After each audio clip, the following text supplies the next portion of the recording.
Canva, an angel or the devil in disguise? Let's end the debate on Your Creative Brief. Hey, I'm Mark, your host. Welcome back to Your Creative Brief, Season 4. A special welcome to our new viewers on LinkedIn.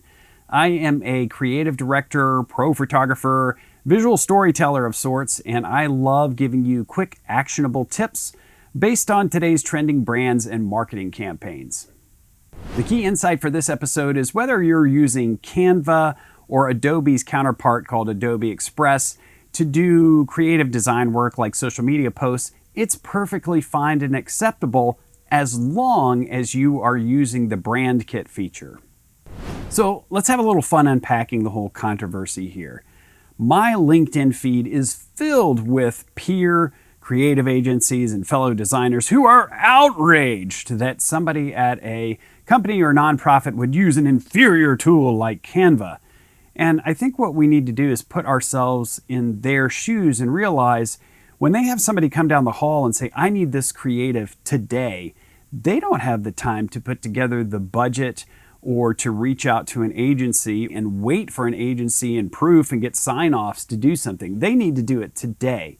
And I think if you're somebody at one of the companies or nonprofits using one of these tools, you do need to realize that sometimes the prepackaged things from Canva or Adobe Express are terrible, or they really don't fit your brand, or they could be a liability. So your call to action is simply to use this brand kit feature either in Canva or Adobe Express. And here's how you do it. Work with a creative agency or a qualified designer to make a brand guide, even if it's a mini visual identity guide that contains the core elements like your logo and the colors and fonts and maybe your brand tone or messaging.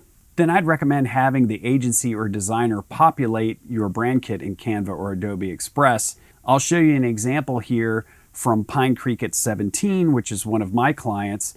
Pine Creek is a mixed use development. So you can see here the elements that I have. What you can do then is if you're at a company or an organization and you're not a designer, you can still work with templates or pre-made designs from Canva, but you can customize them with these elements from your brand kit. And so I'll show you an example here. I just took a coffee one that I found from Canva, and let's pretend that a new coffee house is coming to the Pine Creek at 17 development. It's easy to just change the text to whatever your message and tone is, swap out the fonts for whatever your brand fonts are, and then you can add patterns or other visual identity elements, and pretty soon you have gone from a basic Canva template to something that's at least branded to your organization or your business. Boom, problem solved, everybody happy, right? Now, I know if you're an agency or you're a designer, you're thinking, well, man, these things are going to put us out of business.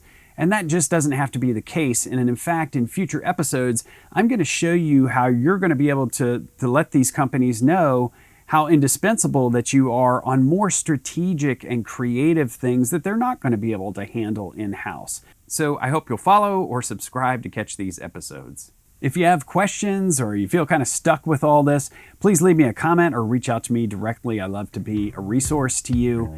That'll do it for this episode. For now, I'm Mark for Your Creative Brief.